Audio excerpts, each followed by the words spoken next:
CTV Edmonton, local breaking news with Brendan Purdy. They didn't quite know where to land. Pierre Poilievre's in the anti-Carney business.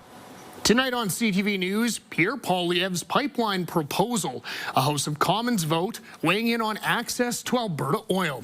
Good evening and thank you for joining us. The federal Liberals have rejected a non-binding opposition motion on Alberta's energy agreement with Ottawa. Liberal MPs say Pierre Poilievre is playing games, while the federal Conservatives say this shows that the Liberals don't actually want to build a pipeline. Miriam Valdez-Carletti has the details. What I do hope is that no matter what political party anyone is in, that ultimately we'll all be able to support these kinds of major nation-building projects. Premier Danielle Smith isn't letting a vote in the House of Commons deter the province from moving forward with a pipeline. Ahead of the vote, she spoke at a private Edmonton Chamber of Commerce luncheon. I wouldn't take whatever outcome there is as any indication other than some politics that are happening. The motion put forward by Conservative leader Pierre Poilievre mirrored the wording of the MOU signed between Alberta and Ottawa last month. CTV's political analyst believes the Conservatives are trying to further split the Liberal rank after watching Smith become friendly with Carney over the deal. That really was uncomfortable for Conservatives because they didn't quite know where to land. Pierre Poilievre's in the anti-Carney business. Coastal First Nations took the vote as an opportunity to reiterate their stance against the pipeline, warning against potential oil spills. Today we are calling on all the MPs to stand with the Coastal First Nations to uphold the Oil Tanker Moratorium Act and protect our coast. The National Coalition of Chiefs says the pipeline is not only important for the economy, but for the 14,000 Indigenous workers in the oil sands industry. So it's very important. We know that Pathways is going to change the face of Alberta with the projects that's going to initiate. The coalition agrees with Poilievre's motion, wanting to keep the Liberals accountable. Carney is a businessman, and the best way to delay something that you have to invest in as a businessman is to, write an MOU and say, hey, do we look at it and see if it works out? Alberta has until July 1st to meet the application deadline of making a new pipeline project a reality. Miriam Valdez-Carletti, CTV News, Edmonton. Prime Minister Carney said he voted against Poilievre's motion because it wasn't the entire memorandum of understanding. He says if it was, his party would have supported it. In a statement, the Premier's office says they're committed to upholding Alberta's end of this MOU in good faith and expect the Prime Minister and his government to do the same. Alberta's official opposition says the government is changing the rules as it sees fit after it shut down the legislature yesterday afternoon. The motion has been made to adjourn until 7:30 tonight. All those in favor, please say aye. Aye. All those opposed, please say no. No. The ayes have it. A division is called. Ring the bells. The decision meant NDP and independent MLAs couldn't ask questions of government or make or advance any motions ahead of the legislative break. It came after the UCP proposed moving the debate over two of its bills up earlier. To change the schedule, there needs to be a unanimous consent, which the NDP refused to provide. The UCP says the NDP has repeatedly asked for longer debate times. You can't have it both ways. You either have to choose one or the other. You can't argue that there isn't enough time to argue in this legislature and at the same time decline the opportunity to have more robust debate on those bills. That sounds to me like the rhetoric of bullies that say, we're going to take away your time to talk about what you want to talk about, but we're going to blame you because you didn't want to talk about our government business. Private members' business, whether it's bills, written questions and motions for return, or private members' motions like Sarah Hoffman's, are a key part of our parliamentary democracy. UCP MLAs said they spent the afternoon preparing for the debates they wanted to move earlier. Those ended up going until after midnight. Independent MLA Peter Guthrie took to social media earlier this evening announcing that he's taken over as the leader of the Alberta Party. Now this summer, both Guthrie and fellow former UCP MLA Scott Sinclair announced their intentions to join the Alberta Party and then rebrand as the Progressive Conservatives. Premier Danielle Smith and the United Conservatives have since pushed back against the Alberta Party's planned reboot to the Progressive Conservatives. This rebrand was was slowed down with the introduction of Bill 14, which, if passed, would restrict names that political parties can use in our province. Guthrie's announcement comes just days ahead of the projected end of the fall sitting. A Lloydminster man had his gun seized and is facing a hate charge after RCMP say credible threats were made towards identifiable groups of people. Police say that last week they executed a search warrant at the 38-year-old man's home. They seized multiple firearms as well as hate-promoting items such as a Nazi flag. The man was charged for illegal possession and unsafe storage of guns as well as willful promotion of hatred. He's scheduled to appear in court next month.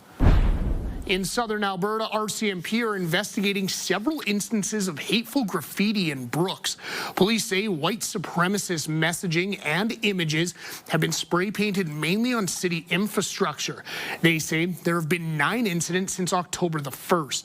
They're asking anyone with any information to contact them. A man in Sherwood Park has been charged for possessing and sharing child pornography. 43-year-old Kenneth Dupe was arrested last week. He was released on conditions with his next court date slated for next year. Edmonton police have charged a 21-year-old man with second-degree murder and attempted murder in relation to a stabbing early yesterday morning. Police were called to a home at 80th Street and 117 Ave around 2 Monday morning.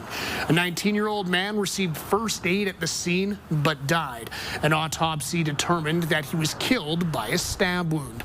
An 18-year-old man was also attacked. EPS says the victims and suspect knew each other.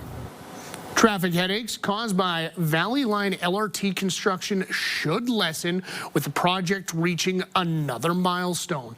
104th Avenue is now fully open with 2 lanes of traffic going each way. CTV's Merrick Cash reports. A slippery wet day for drivers getting used to new traffic patterns on 104th Avenue. I think it's a disaster as far as traffic goes, but we'll see what it's like when it's done. I'm noticing that all the streets are cluttered right now on smaller lanes. I can't say what I want to say. It's been terrible. Some of the congestion drivers have gotten used to should ease up this week. On Monday, 104th Avenue grew by a lane each way. Traffic will flow. It was down to 1 lane. You couldn't even turn. You still can't turn left off here onto a main road. If there's 2 lanes, it's going to be a lot better. The stretch of 104th from 105th to 121st Street has been down to 1 lane for LRT construction since April. This portion's completion signals another milestone for Marigold, the contractor responsible for building the Valley Line. We've delivered 2 seasons worth of work in 1 season, which we believe significantly reduces the impact on residents and on the businesses. Marigold says construction work that affects traffic has now wrapped up for the year. That work will resume in April. The company's goal is to start testing the tracks by next November. What we have now is the final alignment. So there's nothing more is going to open. It'll get a bit tidier. There'll be some landscaping and that kind of thing. But this is the intent. The city's intent for the project. The only difference now is there's going to be a railway through the middle. I don't know. You've got the LRT running in the middle. Time will tell to see how traffic actually flows. By the end of the year, 60% of Valley Line construction will be complete. Merrick DeCash, CTV News, Edmonton. After nearly 5 decades, the Velodrome in Argyll Park is coming down. City Council has approved money to demolish it next year. As CTV's Jeremy Thompson reports, some city councillors are already imagining what could replace it.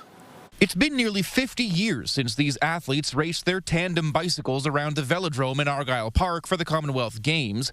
The aging concrete structure has now seen its final lap. I mean, we've been patching it up and trying to keep it going every year. With a shiny new rec centre and Velodrome nearly ready to open in Coronation, Council has approved $3 million to demolish the old one. The Edmonton Juventus Sports Club has a long history in Argyll through cycling and soccer.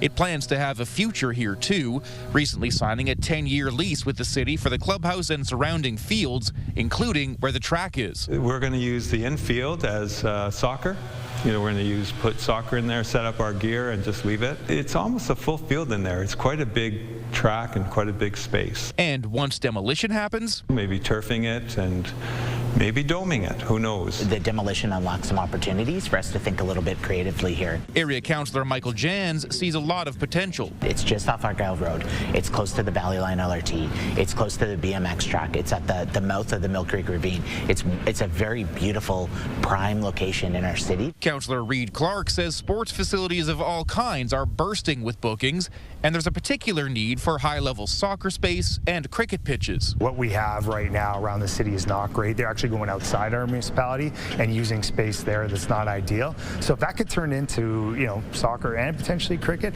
I think there's a big opportunity there. Argyll Park already sees plenty of use. Along with the Velodrome, it's home to a rugby club, a BMX track, a community league and Japanese association, not to mention the ball diamonds that can easily fill the existing parking lot on a summer weekend.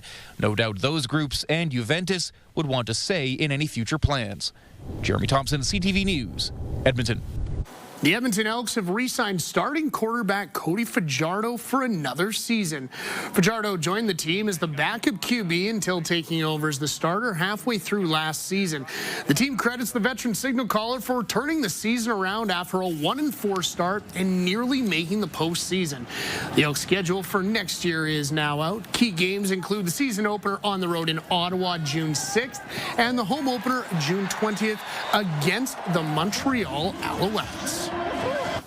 A local charity is getting a major funding boost as it heads into the new year. IA Financial Group awarded $105,000 to Edmonton's Free Play for Kids today. Free Play for Kids was chosen among hundreds of contest applications. It provides inclusive spaces for kids to play. It also holds nutritional literacy in food classes. We got to cover at least half of our food budget for the next year, so that's massive. We don't have to worry about 50% of our budget. Yes, that's great. So now we get to feed almost 1,000 kids within the year. This is the 9th year that the contest has been held. Starting tomorrow, transport yourself back to the 1930s on a luxury ocean cruise and the songs of Cole Porter. My story is much too sad to be told. Victoria's School of the Arts is presenting the musical Anything Goes. The Broadway classic features dynamic dance routines, jazz vocals mixed in with mistaken identities and true love. One of the things the kids have talked about a lot that they love about this show is the message of following your heart, that society puts on a lot of expectations on us about what we think people should do and what the right thing to do is, and that ultimately if you follow your heart and you follow your gut, that will take you to where you are meant to be. Performances are scheduled for tomorrow to Saturday with tickets available on the Victoria Schools website. A hummingbird that was way off course has landed at a rehab facility just north of Calgary. This is a Costas hummingbird, a breed that's rarely seen here in Alberta. It's more at home in the deserts of southern Nevada. In October, with a chill in the air, a bird lover alerted the Wildlife Agency that it was still in a Calgary backyard. The bird was successfully rescued while it was feeding inside a greenhouse. Just ahead, pushing for a major Alberta project. A Calgary to Banff rail proposal is submitted to the Major Projects Office. Plus, preparing for holiday travel. Everything you need to know before hitting the airport and embarking on your next holiday adventure. Sometimes the holiday season is really the only time that they travel, and so that does cause a bit of anxiety, that does cause a bit of stress. Good evening, folks. Warmest temperatures today from Edmonton south came early this morning, -10 early in the morning. Fell to the mid-minus teens this afternoon. Even Red Deer was slightly above zero to start the day and then fell to the mid-minus teens. We'll see temperatures around -10 for a high tomorrow, and then these -20s are coming for Thursday, Friday, Saturday. Closer look at that in just a few minutes. Programming brought to you by James H. Brown Injury Lawyers, the heavy hitters of injury law. Welcome back. A long-anticipated Calgary to Banff rail project could be closer to reality. The project's proponents have submitted the line to Ottawa's Major Projects Office in hope of getting a fast-tracked approval. CTV's Tim Brooke reports. After a decade of planning and lobbying, the group trying to push forward a hydrogen-powered passenger train from Calgary to Banff says it's now ready for the next step, and it wants Ottawa's help. To have them back us and support us and even guide us through this next kind of 2-year phase, we feel would be very important to getting this train over the finish line. Last week, the group submitted its rail proposal to Canada's Major Projects Office. The federal body can speed up projects in the national interest through streamlined approvals and funding. So we really want this to be a functional train that gets people to work, but also serves the tourism economy. The idea is to have a line that runs alongside the existing CPKC rail corridor. All $1.5 billion would be paid by the proponents, but there is a catch. The province builds their train from the airport to downtown Calgary and gives us access to 3 trains per hour. The project will only go ahead if another line is built running from the airport to downtown Calgary. The province says it welcomes the idea, but it won't invest until it ensures the project provides real, measurable value for Albertans. The city is definitely on board. I'm encouraged to see the most recent submission. Obviously, the devil's in the details. We'll see to what level the province is interested in stepping up. Travelers also like the idea. This group from Atlanta says their preference would be to skip the icy Highway 1 trek they've planned. We've also been to Europe before, and that is very handy. It'd just be nice to hop in there and not have to worry about focusing on the road if I was driving.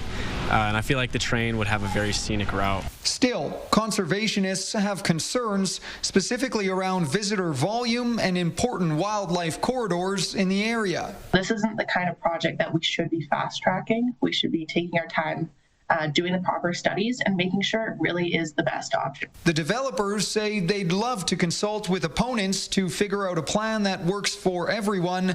They're convinced with federal help, the train could be making trips as soon as 2030. Tim Brook, CTV News, Calgary. Edmonton International Airport is gearing up for a busy holiday season. CTV's Gates Guarin has more on ways to avoid travel headaches. It's a festive atmosphere at Edmonton International. Carols fill the arrivals terminal, welcoming travelers to the city.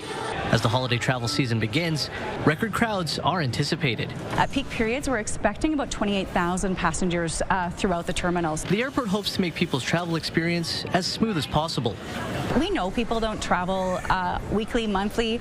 Sometimes the holiday season is really the only time that they travel, and so that does cause a bit of anxiety, that does cause a bit of stress. Security is reminding travelers what you can and can't bring in your carry-on. Oversized liquids, large knives, and tools will get you stopped. Gifts already wrapped will also cause issues. Especially electronics, because typically we need to search the electronics. And our lifestyle is prevalent with electronic type gifts for sure. Staying in the loop about where you're going will also make for easy and safe travels. Is there anything going on in that jurisdiction? Have we heard anything in the news in those places? So really just about being informed and understanding what you might run into. Travelers taking off are sharing advice about how they're preparing for the holidays. When you're having connecting flights and you have like a 1-hour layover versus a 4-hour, take the 4-hour. Don't be running across the whole thing. Be on time. You're 2 hours in front of your flight wherever you're going. I was, it's one of the only places that I'm consistently on time. Whether you're traveling domestically or internationally, the biggest thing the airport says is to do your research and come as prepared as possible before coming to the airport. Gates Guarin, CTV News, Edmonton. Coming up, 1.21 gigawatts, Great Scott, an Alberta man powers up a machine that could take you back to the future. The whole purpose of this machine was to simulate what it might be like to be in a time machine. Coming up Wednesday on Your Morning Edmonton, giving the gift of time to Albertans dealing with cancer. Plus, we check on the state of real estate in our city. See you at 6. Your Morning Edmonton, weekdays. Programming brought to you by A Very Merry Pops with your Edmonton Symphony Orchestra. Learn more at winspearcenter.com. Welcome back. Officially 5 degrees cooler than average today, but that was, as we said earlier in the newscast, early this morning. Temperatures this afternoon were about 10 degrees colder than average. Wind warning in effect across the southwest and in the northwest. Snowfall warning. Already a lot of snow since Sunday in through this area, and another 10 to 15 centimeters total by the end of the day tomorrow into early Thursday morning. For us here in Edmonton, I think most of the snow tomorrow is going to pass by to the north of the city. There might be a couple of scattered flurries off and on through the day, but no really heavy snow through the daytime hours. You can see in the darker purples here, the heavier snow, mostly north of Grand Prairie. You'll pick up some snow in Grand Prairie, but most of the heaviest should be up around Peace River. Watch what comes through late Wednesday night. So through the overnight period into early Thursday morning. As this wave makes its way across, this has the potential to produce some pockets close to 10 centimeters worth of snow in parts of central and north central Alberta. I think most of the Edmonton area should end up with about 2 to 5 centimeters on the ground by early Thursday morning. You can see by about 8 a.m. that snow's out of here, just cloudy skies, and then some sunny breaks later in the day Thursday as the Arctic air slides in from the north. Around minus 27 in Fort McMurray tomorrow morning, minus 21 in Grand Prairie. We'll see temperatures climb to around minus 14 by tomorrow morning. Minus 20 for a high at Fort McMurray. You're stuck in the minus 20s across the northwest with that heavier snow. Minus 16 for Whitecourt. Red Deer gets back to minus 3. So after being in the mid-minus teens today, a little bit of a warm-up tomorrow. After tomorrow, you'll get into some colder air. Look at Jasper's up to plus 2, but minus 12 in Lloydminster. And here in Edmonton, this high of minus 9 comes around lunchtime. Mid to late afternoon, we'll be back into the minus 12 range. And we're steady at around minus 21 or minus 22 on Thursday with some sunny breaks late in the day, but a couple centimeters of snow there Wednesday night into early Thursday morning. Mid-minus 20s for daytime highs Friday, Saturday, and mornings Friday, Saturday, close to minus 30. That is your forecast. Well, you never know what you may find while you're browsing on Facebook Marketplace. A man on a rural property just west of the city is selling his time machine. As CTV's Matt Woodman explains, wherever it's going, it will need roads. Entering Pat Gooley's workshop can feel like stepping back in time.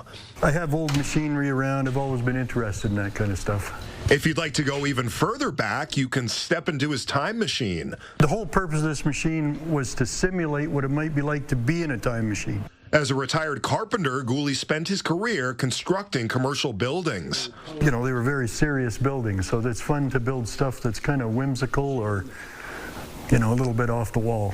Most of the buttons and switches inside his time machine serve a purpose. This is all adjustable. Activating various lights. Is the plasma. Even reclining the seats. While it's been paraded around on wheels, it also features 4 retractable landing gears. When you travel into time, you never know what you're going to land on. Now that his 6 grandchildren have outgrown it, he's selling it for $850. As somebody that's maybe a little more tech savvy than me can take it to the next level, maybe actually go through time. Thousands of people have viewed his ad, although only a few seem to be serious buyers. And I've had a lot of people asking me, does it actually work? My wife thinks that these people are joking, but I have a feeling 2 or 3 of them maybe are not joking. If this was more than a simulator, Gooley says he'd like to witness the Wright brothers' first flight. Gooley's passion for aircraft is part of the reason he also built this. This is Starship. I thought maybe, Matt, I'd get you to go inside. Just like his time machine, there's controllable features like adjustable wings. They'll go to about a 45 degree. Increasable thrust. And